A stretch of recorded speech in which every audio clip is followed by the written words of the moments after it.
warahmatullahi wabarakatuh. Bismillahirrahmanirrahim. Alhamdulillahirabbil alamin. Wassalatu wassalamu ala asyrofil anbiya'i wal mursalin nabiyyina wa rasulina wa nabiyyina Muhammadin wa ala alihi wa sahbihi ajma'in. Subhanaka la ilma lana illa ma 'allamtana innaka antal alimul hakim. La quwwata illa billahil azim. Bapak Ibu jemaah salat tarawih Masjid Al-Qur'an rahimahullah.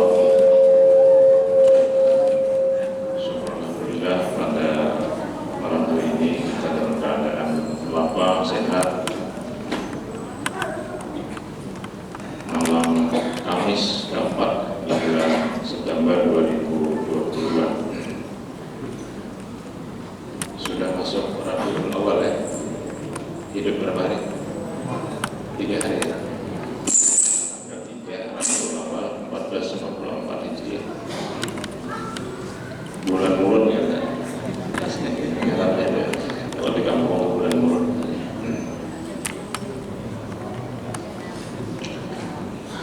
Bapak Ibu sekalian, pada malam hari ini ingin menjelaskan ayat 19 dan seterusnya dari surah As-Sajdah. Sering disebut dengan As-Sajdah. Yang bujur sebenarnya Sajdah, jimnya mati. Sajdah, Sajdah yasjudu sajdah atau sujud atau sajdah. Kalau sejadah, nah itu bahasa Indonesia sejadah. Ini kita menyebutnya sahapan. Sahapan itu dari kata sahab. Sahab itu lembaran, karena sajadah itu berlembar-lembar. Nah, sahapan. Jadi bahasa ini memang logis, bahasa itu logika.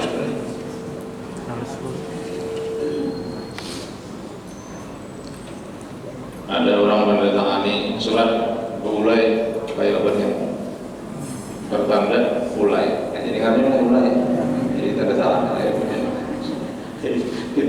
Jadi dunia ini sebenarnya rasional sebenarnya dunia ini. Nah, oleh karena itu kita harus memahami juga agama pun dengan rasio, dengan akal. Artinya dengan akal itu bukan kita menafikan hadis bukan, tapi maksudnya hadis itu pun juga dipahami dengan akal. Salah satu dari kelemahan orang-orang jahiliyah dahulu itu tidak menggunakan akal sehat, sehingga mereka disebut dengan jahil karena tidak menggunakan akal sehat. Misalnya begini, mereka tidak percaya dengan hari berbangkit. Lalu kata Tuhan, sebenarnya menghidupkan yang mati itu jauh lebih mudah daripada menciptakan yang belum ada. Ini kan logika ini. Mana malihnya baulah gelapung dengan baulah baras. Ngalih baulah baras. Baulah baras ini mana namanya? Mulai memotong, nah kalau memotong ini apa ya? Memotong di bahasa Indonesia ini mampak, nah mampak itu apa? Menaradak mengenanya, menaradak ada tahu, mampak ada tahu, memotong ada tahu. Orang Banjar harus tinggal tahu itu. Nah, mulai dari situ dulu. Anakan, nah bola anakan padi gitu ya. Ada menaradak, ada memotong, ada mampak. Nah, kemudian ditanam, dipisah-pisah ditanam itu pun sawahnya harus siap. Kalau di kampung secara tradisional itu setelah diampar, kan setelah dirinjah, dipuntal, setelah dipuntal dibalik, setelah dibalik lagi itu beberapa kali balik sampai puntalannya itu busuk. Kalau diampar dia jadi pupuk sekaligus, baru ditanam anak padi tadi. Beberapa bulan lama menunggunya, baru jadi benih dipanen, kemudian dijemur atau dilabang dan di pabrik, baru jadi beres lawas. Sekarang kalau anak mula gelapung gampang, berasnya direndam, kemudian ditiiskan, dikeringkan, kemudian dibawa ke lasong. Nah, sekarang di pabrik sekarang. Jadi kata Tuhan, apakah menghidupkan yang mati itu lebih susah daripada mengadakan yang belum ada? Nah, tentu kan yang lebih susah itu mengadakan yang belum ada. Nah, artinya manusia itu kalau sudah mati kan ada barangnya, mati kan ada kuburnya, ada jasadnya. Nah, dari situ gampang Tuhan menghidupkan. Itu yang dikatakan dalam surah Yasin. Qalu ya wailana man ba'atsana min marqadina hadza ma wa'ada ar-rahmanu wa sadaqa al-mursal. Bangkitkan. Nah itu akal tadi ya. Memang orang-orang jahiliyah itu tidak percaya dengan sesuatu yang akan terjadi. Tapi kalau menggunakan logika, kita percaya sebenarnya. Contohnya, besok hari Kamis, kan ya? Percaya nggak besok hari Kamis? Percaya. Kenapa percaya? Walaupun belum hari Kamis. Karena ada kebenaran urutan hari. Nah, Arba, Kamis, Jumat, sampai ke Ahad, Senin, Selasa. Urutan sudah. Mulai pada hari urutan ini, tidak boleh dibalik-balik. Jadi kalau ada kebenaran yang sudah ada, maka orang percaya dengan informasi yang bersumber dari kebenaran yang sudah ada. Nah, walaupun belum terjadi. Nah, sampai juga hari kiamat itu. Hari kiamat, proses setelah kiamat, ada tadi yang surah Yasin tadi, yang qalu ya wailana tadi.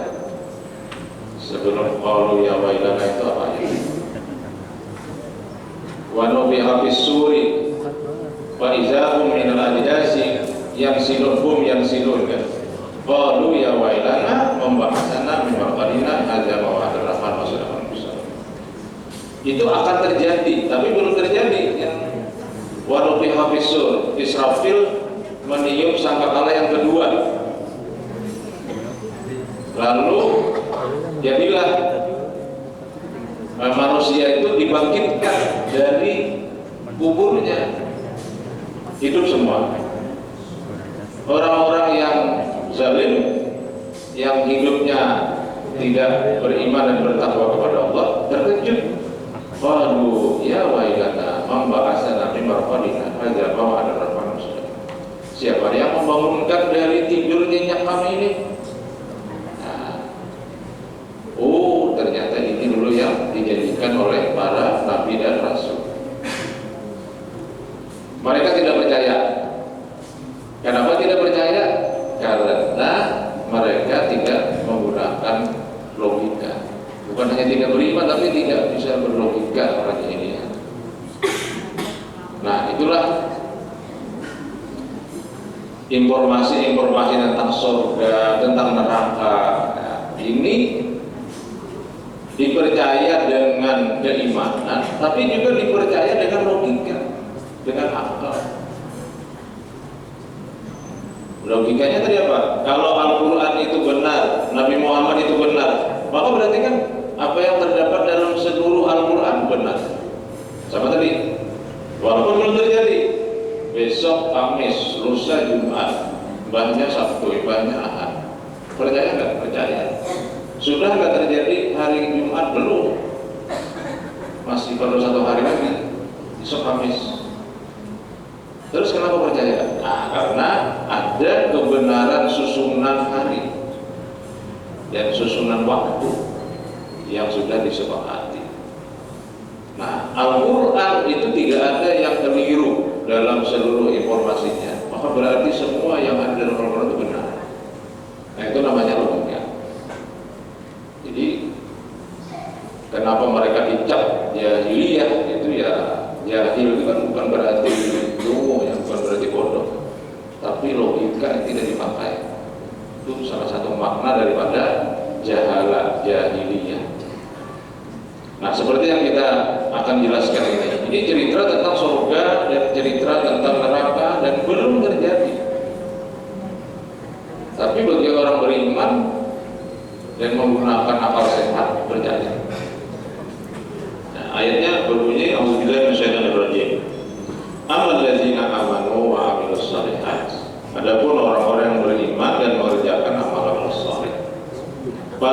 jannatul ma'wa, maka bagi mereka ada surga-surga sebagai ma'wa. Ma'wa itu tempat tinggal. Orang menyebutnya jannatul ma'wa. Jannah itu artinya kebun-kebun hijau yang menutupi lahan tandus. Jadi jannat itu jamak dari jannah. Lalu jannah, jannah itu artinya tertutup artinya. Maka orang gila disebut majnun karena akalnya tertutup. Makhluk yang tidak kelihatan salah satunya disebut jin, karena jin itu tertutup. Maksud tertutup itu mata kita tidak bisa melihat, kecuali yang di TV, yang di TV ada jin dan jin. Tapi lain itu kisah hantu ya, jin dan jin. Nah, kalau kisah hantu ini sebenarnya banyak kisahnya ya.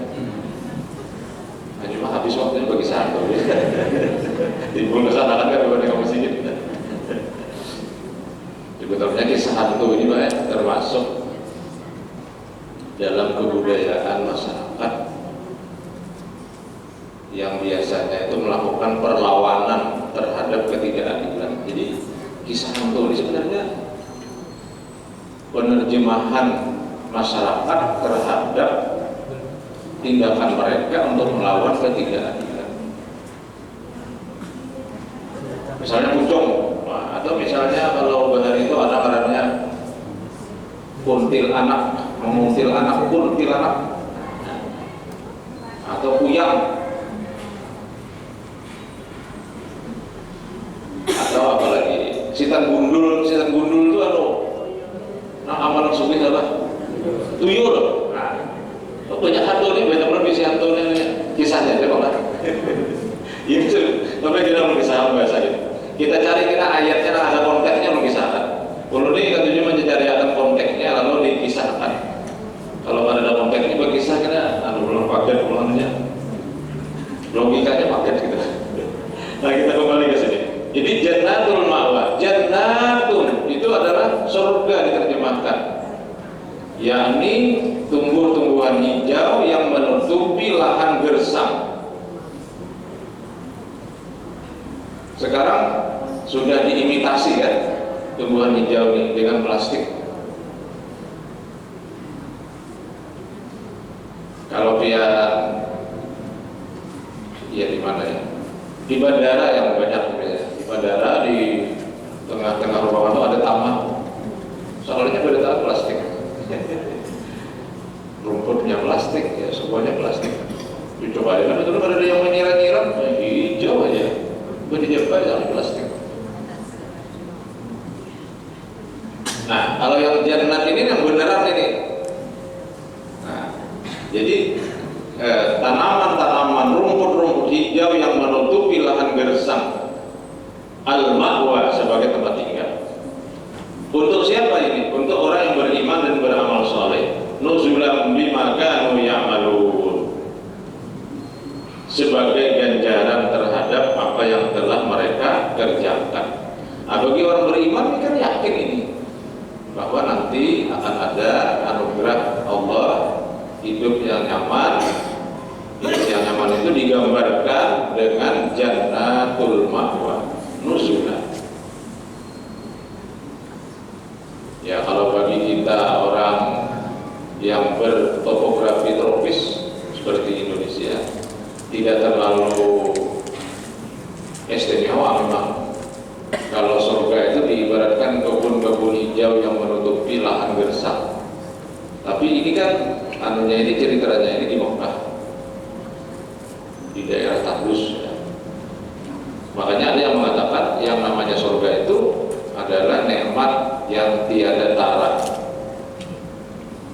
Tara itu kan ukuran, menara, tera. Tiada tera, sebenarnya maksudnya tiada tera, bukan tiada tara. Manera itu mengukur. Sehingga dikatakan surga itu kenikmatan rohani dan jasmani yang tiada tera, yang tiada ukurannya. Jadi maksudnya apapun yang kita bayangkan tentang kenikmatan duniawi itu masih di bawah kenikmatan surgawi. Nah, itu maksudnya. Karena tidak ada bandingannya, maka kita tidak bisa membuat ilustrasi. Tapi yang namanya masyarakat kan perlu ilustrasi. Nah, itu namanya. Sebenarnya tidak bisa diilustrasikan, tapi yang namanya masyarakat perlu ilustrasi, perlu gambaran, perlu perbandingan. Nah, maka dibikinkanlah oleh Allah namanya Jannatul Khuldi. Jannatul Khuldi berarti kebun-kebun hijau yang menutupi lahan gersang yang tidak berubah. Khuldi kan kekal ya. Jadi itu perbandingan karena cara berpikir manusia, akal manusia ini pakai perbandingan. Ujar mamanya tukarakan iwak haruan yang seikong minimal ya yang 3 ikong sekilo. Coba ya kata 3 ikong sekilo itu ukuran. Nah. Atau ujar mamanya tukarakan haruan bebarang aja itu ukuran juga, bebarang aja ukuran juga itu. Jadi hidup kita ini berdasarkan ukuran. Tidak bisa hidup kita tanpa ukuran. Sampai agama itu juga disebut ukuran kan, hudud. Tilka hududullah fala ta'taduha. Itulah ukuran Allah, jangan kau lewati ukurannya. Jadi agama pun juga ukuran. Jadi hidup ini berdasarkan ukuran-ukuran. Waktu itu ukuran. Semuanya terukur.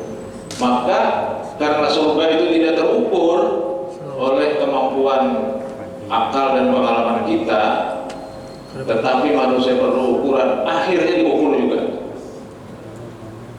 Ukurannya tadi jannah. Nah, tapi wa amal ladzina fasaqu fa ma'wahum nar kullama aradu ay yakhruju minha wa aidu fiha wa qila lahum zuqu azaban nar allati kuntum bihi tukadzibun. Adapun orang-orang yang fasik, maka tempat mereka adalah neraka. Setiap kali mereka hendak keluar darinya, mereka dikembalikan lagi ke dalamnya dan dikatakan kepada mereka, rasakanlah siksa neraka yang dahulu kamu mendustakannya.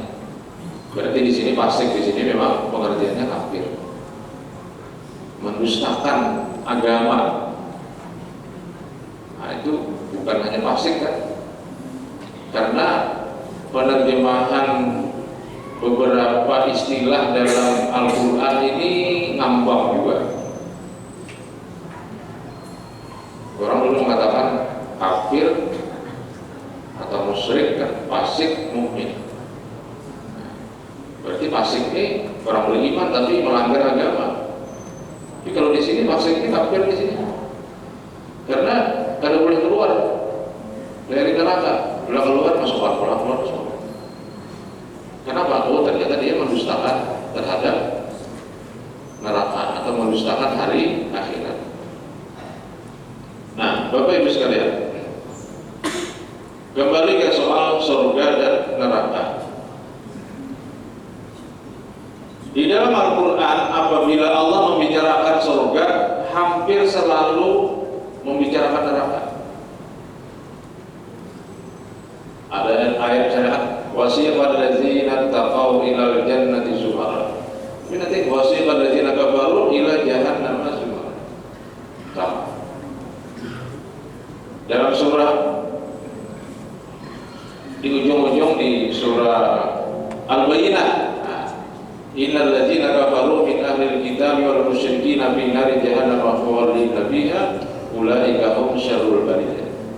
Tapi innal ladzina amanu wa amilus shalihat ulaika hum khairul bariyah. Jazaohum 'inda rabbihim jannatu 'adnin tajri min tahtiha al-anhar khalidina fiha abada radhiyallahu anhum wa radu 'an dzalika liman khasyiya rabbah. Surga neraka itu sebanding informasinya. surah Al-Ghasyiyah. Hal ataka haditsul ghasyiyah wujuhu yawma idzin khasyiyah. Itu neraka. Tapi wujuhu yawma idzin na'imah li sa'iha radiyah, surga. Nah, itu nanti kalau kita ngaji di dalam Quran tuh ada kisah neraka, surga ada di situ. Ada kisah surga, ada neraka. Dan semuanya dibikin perbandingan. Walaupun akhirnya seperti tidak logis perbandingannya. Misalnya tentang neraka. Dalam neraka itu kan orang dibakar, tapi tidak hancur. Di dunia ini mana ada yang kalau dibakar tidak hancur? Tidak ada. Besi yang keras pun kalau dibakar dia akan meleleh. Tapi di akhirat manusia dibakar, tapi tidak hancur. Atau kullama nadijat badalnahu juludan akhar. Kalau dia pun hancur, diganti lagi dengan yang baru. Hancur ganti, hancur ganti, hancur ganti. Jadi kadang-kadang ilustrasi atau persamaan surga dan neraka di dalam Al-Quran itu akhirnya juga tidak masuk dalam logika kita juga. Kayak apa ini ya? Mestinya ini hancur selesai. Ada usaha awas ini. Artinya penyiksaan ini mestinya dalam hitungan detik aja selesai. Oh, ternyata tidak. Jadi ternyata fisik orang-orang neraka itu kuat, tahan api. Nah, sehingga dia kalau disuruh bikin jembatan penduduk neraka dan penduduk surga, itu lebih cepat penduduk neraka, penduduk neraka. Makanya ditahunya kenapa? Misalnya di sana tahu bulan bukan PPK-nya, info-nya di situ kan ada. Jadi menghitungnya cepat, sebenarnya lebih ada. Karena ini menyinggung ulama sebenarnya harus bagaimana. Jadi KPA-nya ada, PA-nya ada, PPK-nya ada, kontraktornya ada, pengawasnya ada juga. Jadi komplit. Ada di surga ini bukan buruh-buruh aja. Ini menyinggung ulama harus boleh itu. Itu kalau pada saat itu ceramahnya dasar latif gitu. Dasar latifnya lucu banget, mantap juga. Iya. Termasuk Pak Tujuh bermembuat videonya. Favorit ulun itu kalau menonton YouTube tuh cak lontong lawan dasar latif. Nah itu dua aja bahasa. Bahasa Arabnya lupa aja. Cak lontong itu luar biasa ya. Mungkin keturunan Alawiyu juga ya. Daerah Alawiyu juga gitu. Nah, Bapak Ibu sekalian,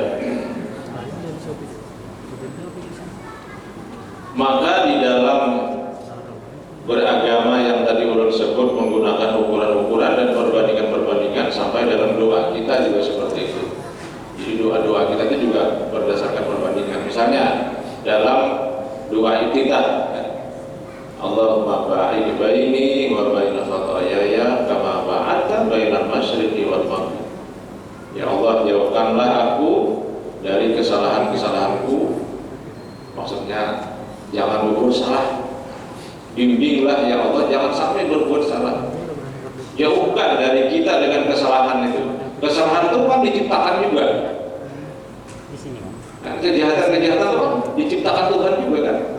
Tapi diciptakan bukan untuk dilakukan, tapi diciptakan untuk menjadi ujian. Kita kemudian mengakui adanya kejahatan-kejahatan, tapi kita minta jauhkan kita dari kejahatan itu. Seperti apa jauhnya? Seperti jarak antara timur dan barat. Kama ba'adta bainal masyriqi wal maghribi. Itu artinya perbandingan. Hidup ini menggunakan perbandingan, ukuran-ukuran, standar-standar. Tolok ukur. Nah, kalau dalam bahasa ilmiah namanya teori, kaidah. Kenapa teori itu disebut kaidah? Kaidah itu dari kata qa'adah. Qa'adah itu artinya duduk. Karena dari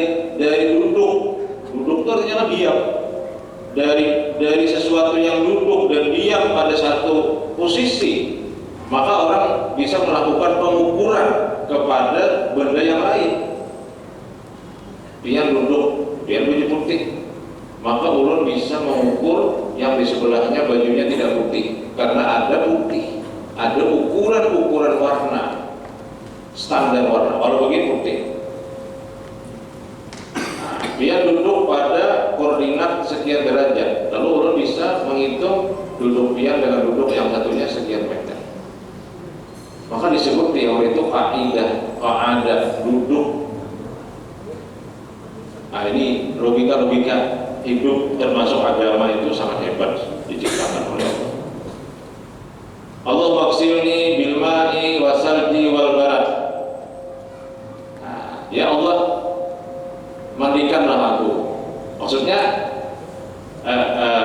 hilangkanlah dosa dari tubuhku sebagaimana hilangnya kotoran setelah dicuci bil ma'i dengan air, wasalji salji wal barad dan air dingin. Ulun paham kalimat ini setelah melihat ada di pinggir jalan iklan cuci mobil dengan salju. Ini berarti ini hadis ini bubuhan pembasuhan motor ini. Rupanya mencuci mobil dengan baju dingin ini apa? Bagus kan? Ini mana bukan baju dia? Ya. Mungkin ada bagusnya. Ada biasa orang membasuh mobil dalam salju. Cuma ada terima cuci mobil dengan salju. Nah, dalam hadis ada Allah maghsilni bil ma'i wasalji wal barad. Maksudnya Allah manakini minal khataya kama yunaqqa thawbul abyadu minad danas. Allah maghsilni bil ma'i wasalji wal barad. Termasuk doa yang dibaca pada takbir ketiga salat jenazah. Ada juga kan itu. Allah, kalau laki-laki kan Allah maghfir lahu warhamhu wa'afihi wa'afanhu wa akrim nuzulahu wa wasi' madkhalahu fi qabrihi. Allah maghsilhu bil ma'i wasalji wal barad. Jadi bukan hanya kita yang berdoa agar kita dibersihkan seperti bersihnya benda yang dicuci dengan salju dan air yang bersih, air dingin, tapi juga saudara kita yang meninggal pun dalam salat jenazah kita doakan dengan kalimat yang mirip atau sama. Karena apa tadi? Karena hidup ini berdasarkan perbandingan. Tapi hakikat daripada akhirat itu tidak bisa dibandingkan. Al-Quran ketika bicara bidadari misalnya, itu disebut dengan qasiratut tarfi lam yatmishunna insum qablahum wala jan, dalam surah Rahman. Qasiratut tarfi itu artinya perempuan yang qasirah. Qasirah itu pendek. Apanya yang pendek? Tarfi, pandangan matanya. Perempuan-perempuan yang pandangan matanya pendek. Lam yakmishunna, tidak pernah disentuh oleh insun manusia wala jan dan jin. Itu bidadari terjemahnya. Bihinna qasiratut tarfi lam yakmishunna insun qablahum wala jan. Oh, kalau begitu bidadari itu banyak di dunia ini. Ada bibinian-bibinian yang berkurung di rumah dan tidak pernah bergaul bebas dengan siapapun. Itu bidadari. Apakah seperti itu bidadari yang ada di surga? Nah, kemarin kan ada ceramah dari Neng siapa tuh? Neng itu putri kiai kan, ceramah tentang bidadari. Katanya bidadari ini menunjukkan bahwa kecenderungan laki-laki itu adalah kenikmatan seksual. Beda dengan perempuan. Perempuan itu kecenderungannya adalah perhiasan. Jadi kalau perempuan digambarkan sutra, kemudian gelang dari emas, perak. Bagi laki-laki adalah perempuan. Tapi hakikat di dalam surga apa seperti itu? Tidak. Itu hanya Tuhan bicara kecenderungan manusia. Laki-laki, perempuan kecenderungannya. Perempuan perhiasan. Maka ketika bicara surga, Al-Quran menyesuaikan dengan kecenderungan manusia. Tapi inti hakikat di dalamnya bukan perempuan dan perhiasan, tapi kesenangan yang bersifat rohani dan jasmani ala surga. Karena kita belum ke sana, maka kita juga belum tahu kesenangan-kesenangan ala surga seperti apa. Apakah di surga ini model kayak berdiaman saja? Kita disuruh orang amparan data.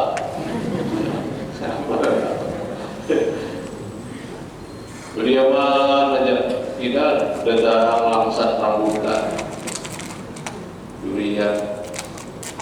Ada video sebenarnya berdiaman. Hidup ini kan kalau di dunia lain ini, kalau tahu kita di akhirat. Kalau di dunia ini orang itu memang kita ini bekerja beraktivitas dan kita bisa memenuhi berbagai macam hajat. Jadi hajat manusia itu mulai yang paling kasar sampai yang paling halus. Paling kasar itu maksudnya hajat jasmani. Hajat jasmani ini kita bisa ya membuat tubuh kita sehat, olahraga dan sebagainya. Satu. Jadi orang bahagia itu kalau orang bisa memenuhi hajat jasmani.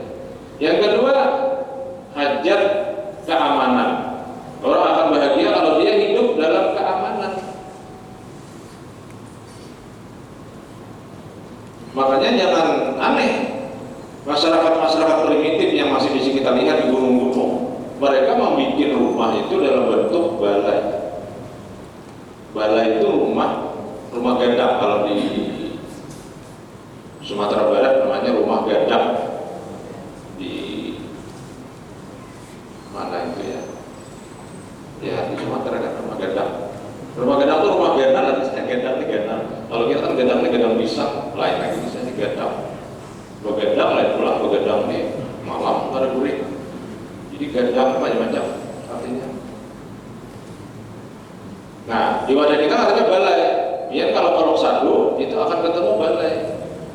Di Tanomi ada balai, di Malinau ada balai. Kenapa kok mereka bikin rumah seperti balai? Itu karena dengan itu mereka merasa aman dengan klannya, dengan komunitas, dengan keluarganya. Mereka akrab dalam berkeluarga. Karena akrab itu mereka saling membantu, saling merasa aman dan tinggalnya tidak jauh.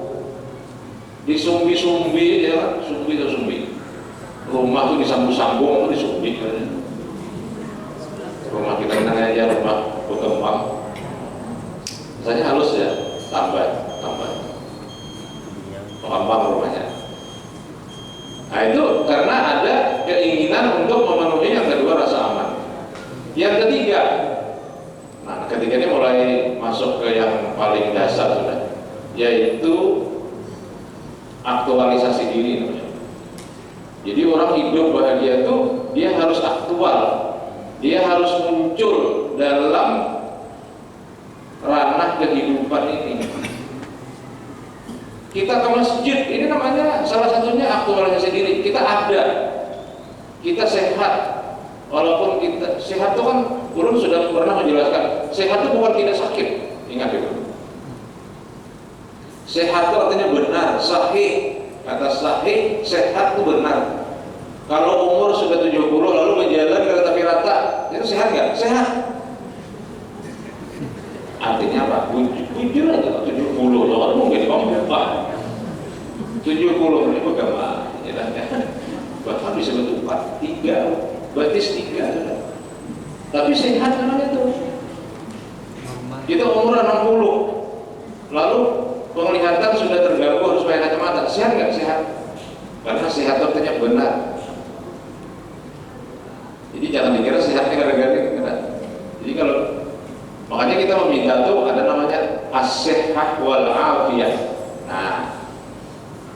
Arab tuh sehat itu artinya benar. Afiah ini sering diterjemahkan sehat juga, sehingga sehat wal afiat. Padahal afiat ini artinya dari kata afa yaku, maaf artinya kan. Afiat itu artinya maaf. Artinya kalau sehat itu lebih kepada intern tubuh kita. Kalau afiat itu orang lain bisa memahami dan memaafkan kita. Itu deh. Berjalan kereta rata lagi, tapi orang menerima kita. Oh, ada apa aja? Biar ini banyak orang baik lagi. Ah, ya udah. Makan nggak makan? Oh, bubur 2 piring masih jalan. Kacang jeruk bang? Nah, Pak saya mencubit. Nah, berpiring kacang jeruk. Lucu aja, tapi akan pulang. Bingung lucu dapat. Oh, soalnya kaya kalau makan kacang jeruk. Piring dulu. Sehat nggak sih kaya ini? Sehat. Wal afiat. Nah cucu bisa menerima si cucu. Itu namanya afiat. Jadi kita itu meminta sehat dan meminta afiat. Sehatin wa afiat. Karena afiat itu yang dikata maaf, apa ya aku akuan. Orang bisa menerima. Jadi afiat itu lebih kepada keluar dari diri kita dalam penerimaan orang lain terhadap diri kita. Mungkin sama juga dengan suami istri kan. Nah, istrinya bisa menerima suaminya yang sudah tua. Suaminya juga bisa menerima istrinya yang sudah tua. Itu berarti dua asing itu kabur. Tapi kalau istrinya tidak bisa lagi menerima suaminya yang sudah tua atau sebaliknya, nah itu mungkin sehat tapi tidak afiat. Nah, sehingga kita minta sehat walafiat. Nah, jadi kalau kita lihat di dalam ayat 19-20 ini hanya gambaran ilustrasi saja tentang surga dan neraka yang terjadi sebenarnya jauh lebih dahsyat dari apa yang kita bayangkan. Al-Quran sepertinya terpaksa harus memberikan ilustrasi terhadap sesuatu yang tidak bisa diilustrasikan, karena dari situlah manusia bisa memahami sesuatu. Karena ilustrasi itu adalah merupakan ukuran-ukuran, standar-standar, gambaran-gambaran, kaidah-kaidah, teori-teori yang bisa membimbing kita untuk lebih memahami ajaran agama sebagai petunjuk bagi kita semua. Itu yang dapat tolong jelaskan untuk ayat 19 dan 20 dari surah As-Sajdah, surah ke-32. Dan Allah